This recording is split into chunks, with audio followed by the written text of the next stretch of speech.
Anime dropped this year, number 44. Sweet Reincarnation. 3 episodes watched, 4 out of 10.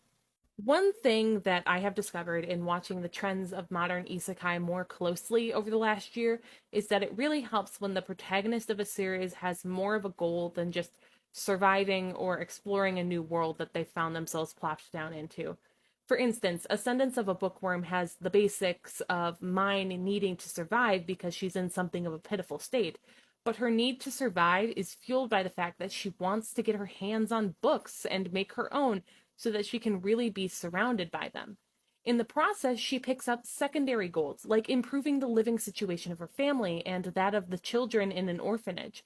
All of these aspects build on each other so that there is always something the plot is striving for, and never a moment where it is left like things are feeling stagnant. Sweet Reincarnation looked like it was going to do something similar to Bookworm, but with the main character striving to create all the sweet treats that he loved in life, complicated by living in a feudal society where not all ingredients that he wants and needs are available at his fingertips, and he's going to have to put in effort to establish supply trains and create his own personal supply. It's something that could be interesting, pulling on the threads of world building in regards to agriculture and commerce. However, I have to set this aside because the first apple pie is made at the end of the third episode. That would be fine if the 3 episodes were a sort of arc that was all about collecting the specific supplies that he needed and preparing for this bake. But instead, it's a lengthy story about protecting the area from a bandit siege using the main character's overpowered ability to copy things, right down to copying the magic of other characters, essentially assuring us that he's going to snap the world over his prepubescent thigh soon enough.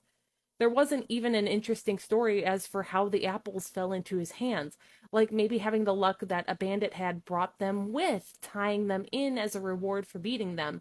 Instead, his dad just buys them for him in a market because he asked. Add on top of this a nice handful of characters that have been bonked on the head a few times with the stupid stick, and this is one I just have to put aside.